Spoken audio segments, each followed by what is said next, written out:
Salut à tous, on se retrouve aujourd'hui pour parler du Paris Saint-Germain ce lundi 5 mai et on commence bien évidemment avec le match du week-end. Donc c'est un déplacement compliqué, on savait, du côté de Strasbourg, et c'est de nouveau une défaite pour le PSG qui reste quand même sur 2 défaites d'affilée en Ligue 1. Bon, le titre est déjà acquis.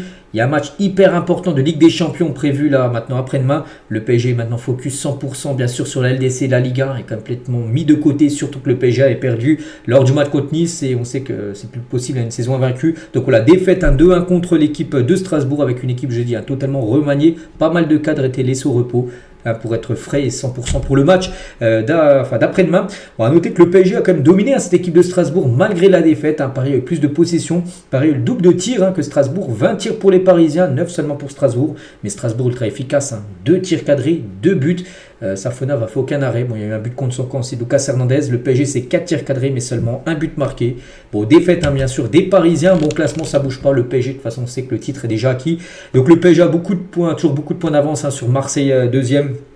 Bien 19 points d'avance, donc voilà, c'est une petite fin de saison on va dire en roue libre pour le PSG parce que Paris pense seulement à la Ligue des Champions et on comprend bien évidemment. Donc voilà, deuxième défaite consécutive pour le PSG en Ligue 1, une fois contre Nice, une fois contre Strasbourg, donc moi je trouve ça pas du tout inquiétant. Voilà, pourquoi ? Parce que tous les cadres, vraiment, les titulaires indiscutables étaient laissés au repos. Et on comprend bien sûr avant le match de Ligue des Champions. Donc voilà, il n'y a aucune inquiétude. Voilà, les joueurs, enfin les cadres seront mis titulaires pour le match d'après-demain. Et c'est que c'est juste dommage par rapport à ça, parce que plus de 2 ans après, le PSG a perdu à l'extérieur en Ligue 1, c'est vrai. Pendant ce temps-là, donc le PSG a battu un record européen avec 39 matchs de suite d'invincibilité. La série s'est arrêtée du coup samedi à Strasbourg. N'oubliez pas que le PSG restait depuis février 2023, 2 ans et 3 mois sans défaite. La dernière défaite c'était contre Monaco, je vous parle en Ligue 1 à l'extérieur. Voilà, le PSG avait battu le record de l'AC Milan, je ne sais plus, il y a 1-2 semaines. Du coup, c'est fini ce record avec la défaite, bien sûr, à l'extérieur du côté de Strasbourg. Luis Enrique en conférence de presse, si je dois être honnête, on a vu un très bon match de football avec 2 équipes qui ont essayé de jouer un beau foot. On a bien commencé avec 4 joueurs très jeunes et on a terminé avec 5. On essaye de grandir et d'être une équipe forte. Je suis content de la performance de mes joueurs, sur le fait que seul un joueur titulaire à Arsenal l'était aujourd'hui. Je n'ai rien à dire par rapport à ça, qu'il y avait seulement je crois Neves qui a commencé titulaire contre Arsenal, qui a été titulaire lors du match contre Strasbourg, sinon tous les autres ont été mis au repos. Faut-il s'inquiéter pour le PSG après une telle défaite ? Il a dit: je voudrais dire que je suis très satisfait de mon équipe, de la manière dont elle a joué. Nous avions un rival très fort, Strasbourg, les gars quand même très costauds à domicile, qui jouent les places bien sûr pour la LDC. Ils sont très forts physiquement et techniquement. Nous sommes arrivés avec une équipe de très haut niveau, avec 4 jeunes du centre de formation. Je suis satisfait de leur performance. Nous avons même fini avec 5 joueurs du centre de formation. C'était un match de très haut niveau, comme tous les matchs de Ligue 1. Maintenant, il faut rentrer dans cette phase d'immersion, bien sûr. Donc, estimez-vous avoir bien préparé votre demi-finale ? Oui, tous les objectifs que j'avais imaginés se sont concrétisés à l'exception du résultat du match, bien sûr. Êtes-vous désormais moins focalisé sur les résultats en Ligue 1 ? Je ne vais pas m'étendre trop sur ce qui vient d'être fait. Les objectifs que j'avais imaginés se sont réalisés. La Ligue 1 a été remportée. Donc, oui, même, ce serait ridicule de faire davantage de commentaires. Nous étions proches du match nul. Nous avons eu les occasions et nous aurions pu y arriver pour égaliser. Mais voilà, donc il ne veut pas le dire ouvertement, mais oui, bien sûr, il est moins focalisé sur les résultats de Ligue 1. Voilà, tout le monde pense à la Ligue des Champions, bien sûr, qui arrive là dès après-demain. Êtes-vous satisfait de la prestation de Barcola qui a retrouvé le chemin du but ? Je n'ai pas l'habitude de valoriser un joueur en particulier ou de donner une note par rapport à un but ou une action. Tous les joueurs ont réalisé un match de haut niveau, y compris Bradley Barcola, qui a été l'un des meilleurs Parisiens. Parce que regardez les notes aujourd'hui, enfin c'était plutôt hier, l'édition du lendemain du match, dans le journal L'équipe, en gros, des notes parisiens, donc pas mal ont flopé quand même. Bon, il y a quand même les grosses notes comme Barcola et Axel Tapé, une note de 6 pour les deux. Zaïre-Emery 5 au milieu de terrain, puis après il y en a pas mal qui ont flopé. Lucas Hernandez 3, buteur contre son camp, c'est que c'est compliqué pour Hernandez. Kangini 3, en plus c'est sorti sur blessure. Maïlu 3, c'est que le milieu de terrain a été très moyen. Safonov 4, 2 tirs cadrés de Strasbourg, 2 buts pris. Voilà. Après, regardez comme cette équipe, il n'y a rien à voir avec l'équipe titulaire, à part Neves en plus qui a joué défenseur droit. Normalement, Neves titulaire indiscutable au milieu de terrain. Sinon, tous les autres, c'est plutôt les joueurs les remplaçants. Voilà, donc c'est pour ça qu'il a énormément fait tourner, bien sûr, Luis Enrique. Et en alignant à Strasbourg, donc Zaïre-Emery, Maïlu, Axel Tapé et Mbaye. Donc le PSG est devenu la première équipe du Big 5 à titulariser 4 joueurs nés en 2006 ou après. C'est vrai que ça très jeune, hein, bien sûr. Donc voilà, c'était vraiment la jeunesse mise en avant pour cette rencontre. Zaïre Emery, tiens, qui avait le brassard en plus de capitaine Zaïre Emery. Donc je pense qu'on a fait le nécessaire tout au long de la saison. On les a tous joués de la même manière. C'est pourquoi on a été invaincu avant les 2 derniers matchs. Hein. On sait que c'est dur, il ne faut pas le banaliser. On n'a pas fait un mauvais match, on est revenu au score et on a tout donné ce soir. On n'était pas tourné vers Arsenal. On a tout donné, il faut continuer mercredi et tout faire bien sûr pour se qualifier pour la finale. Et Zaïre Emery, hein, il a parlé des supporters, on veut leur rendre ce qu'ils nous donnent et on va essayer de le faire mercredi en Ligue des Champions. Ils ont toujours été là pour nous, même aujourd'hui, ils nous ont encouragés pendant 90 minutes malgré la défaite. Et ben, les supporters parisiens continuent bien sûr à chanter. Et toujours avec Zaïre Emery sur Luis Enrique, donc le coach donne sa confiance à tout le monde et bravo à eux car ce n'est pas facile de jouer face à Strasbourg. Hein. C'est toujours un plaisir d'avoir des titis avec nous. Ils doivent continuer sur cette voie. Donc lui avant c'était un jeune, maintenant il y a des joueurs encore plus jeunes que Zaïre Emery qui ont joué. Et maintenant il était peut-être un peu dans ce rôle de grand frère par rapport peut-être à Mbaye, à Mayulu, voilà, Axel Tapé bien sûr, hein, qui devrait quitter le club. N'oubliez pas Axel Tapé. Il devrait partir dès le mercato quand il ouvrira. Beraldo tient en zone mixte. Hein, donc maintenant on se prépare pour le match de mercredi. On est prêt. Nous sommes focalisés sur Arsenal afin de nous qualifier bien sûr pour la finale de la LDC. Donc voilà, vraiment tout le monde focus hein, sur cette Ligue des Champions. Noam Camara est devenu donc le 515e joueur de l'histoire du club de la capitale en entrant à la pause, hein, ce tout jeune joueur les gars. Donc Axel Tapé et Camara ont décroché officiellement le titre de champion de France, hein, vu qu'ils n'avaient pas joué en Ligue 1. Axel Tapé je crois qu'il a déjà joué en Coupe de France mais pas en Ligue 1, et vu qu'ils ont joué au moins 1 minute, si tu joues au moins 1 minute une saison de Ligue 1, ben, tu as ce titre de champion de France, et voilà c'est fait hein, pour Camara et Axel Tapé. Dans leur palmarès ça sera marqué qu'ils ont gagné le championnat 2025. Et Camara, tiens, PSG TV il a dit, hein, le coach nous en accompagne beaucoup, ça nous donne beaucoup de confiance lorsqu'on est sur le terrain. Je suis très content de moi, les sensations sont incroyables et l'ambiance dans ce stade est magnifique à Strasbourg. Dès mes premiers ballons, j'ai senti la confiance de mes coéquipiers. C'est beau de pouvoir évoluer avec d'autres jeunes au plus haut niveau, bien sûr, hein, dans l'équipe première parisienne. Maïlu, tiens, qu'est-ce qu'il a pu dire? Mercredi, on va essayer de tout donner pour cette demi-finale.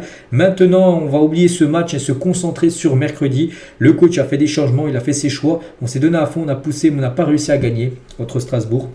Voilà, lui aussi parle encore beaucoup de mercredi, de ce match, bien sûr, parce que voilà le programme maintenant.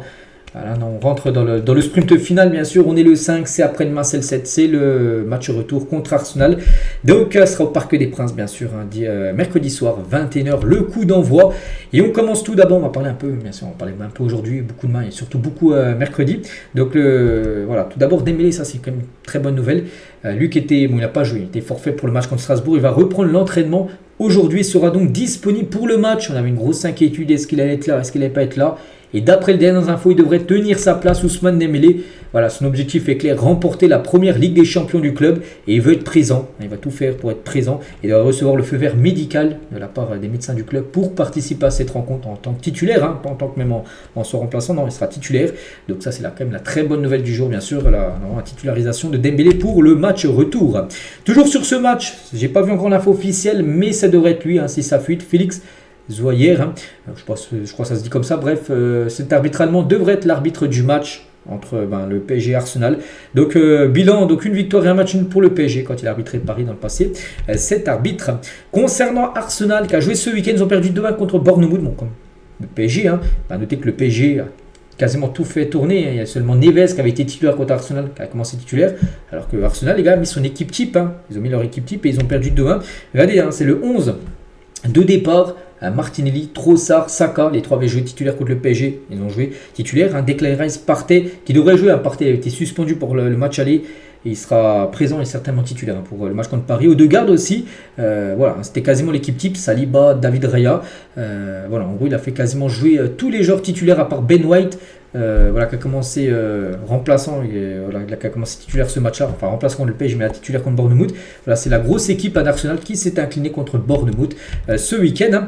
Et Arteta, donc, a aligné 9 des 11 joueurs titulaires. Hein. Quelle est la meilleure stratégie? Donc, il a dit, hein, Luis Enrique, chacun sa manière de gérer son effectif, chacun un calendrier différent, une situation différente. Les situations autour d'Arsenal du PSG sont différentes. Je ne sais pas ce qui est le mieux, soit de faire tourner totalement son effectif, ce qu'a fait Luis Enrique, ou soit de garder les joueurs dans le rythme, hein, comme Arteta ce qu'il a fait avec Arsenal, en mettant quasiment son 11 peut-être qui sera titulaire lors du match contre le PSG. Donc Arteta à sa manière, Luis Enrique à la sienne, hein, je n'ai rien à dire à ce sujet. Voilà ce qu'il a pu répondre à ça. Luis Enrique. A noter que Timber, tiens, qui avait été dans le couloir de Kvaratskhelia, qui avait fait beaucoup de mal, Kvaratskhelia Timber en début de match, lors de la demi-finale aller, a des chances d'être absent mercredi. C'est Arteta qui l'a dit, oui il y a une chance parce qu'il est sorti sur blessure. Voilà, c'est un bon rétablissement, mais s'il n'est pas apte à jouer, ça sera Ben White qui sera le titulaire au poste de latéral droit, qui sera dans le couloir de Kvaratskhelia, qui devrait être ailier gauche, bien sûr, avec Paris. Et à noter aussi qu'Odegaard, les gars, Odegaard, petite info, il est sorti en boitant, enfin il boitait à la fin du match. Bon, j'ai pas dit qu'il était forfait, mais il est incertain, donc il y a un doute aussi concernant Martin Odegaard. Voilà ce qu'il y a à dire sur le match d'après-demain. On reparlera encore beaucoup, bien sûr, demain, mardi, la veille du match. On va juste parler aussi de l'équipe féminine. Elles ont perdu. Un tir au but, c'était samedi après-midi contre le Paris FC. Il y a eu 0-0, tir au but. Bon, elles ont perdu, c'était la finale de la Coupe de France. Et Fabrice Sabriel, le coach, devrait apprendre la fin de son mandat en tant qu'entraîneur de la section féminine ce lundi matin. Quand je fais la vidéo, il est 10h35. Pour l'instant, j'ai pas vu encore que c'est officiel. Voilà, s'il y a des sources comme ça, le journal Le Parisien qui dit ça, ça se peut qu'aujourd'hui, Fabrice Sabriel ne soit plus l'entraîneur de l'équipe féminine par rapport certainement à la défaite en finale de Coupe de France, et aussi par rapport à ce qui se passe, parce que je crois que l'entente n'est pas super avec quelques joueuses du PSG, donc il pourrait avoir un changement de coach du côté de l'équipe féminine. Et on finit avec un sondage de la source parisienne, c'est le retour des 2 portes diaboliques. De temps en temps, il met un petit peu des sondages comme ça, quelle porte tu prends, des trucs un peu compliqués. Donc la porte 1, le PSG se fait sortir par Arsenal. Voilà, pas de finale. Mercredi, la garantie de gagner la Ligue des Champions sous 2 ans, c'est-à-dire la saison prochaine ou dans 2 ans sur une Ligue des Champions remportée. Voilà. Mais tu te fais sortir par Arsenal cette saison. La porte 2, le PSG élimine Arsenal et se qualifie pour la finale, mais n'a aucune garantie que le PSG gagne la finale de Ligue des Champions. Et même sous 2 ans, tu n'es même pas sûr de la gagner. Donc voilà, quel choix tu prends? Porte 1, porte 2, donc la plupart ont pris porte 2, j'ai pris porte 1. J'ai pris porte 1, je préfère. Oui, on serait cruel. Voilà, tu sors contre Arsenal. Mais si tu es sûr sous 2 ans de la gagner, la Ligue des Champions, bon, c'est un choix diabolique. Voilà, c'est pour ça que le sondage est un petit peu fait exprès. Donc voilà, je partirai quand même sur la porte 1. N'hésitez pas à mettre vous en commentaire, vous partirez sur quelle porte. Donc voilà les gars, ce qu'il y a à dire aujourd'hui. J'espère que ça vous a plu. On se retrouve demain, bien sûr. Focus demain 100%. On va parler bien sûr du match contre Arsenal. Je vous souhaite une bonne journée et à demain.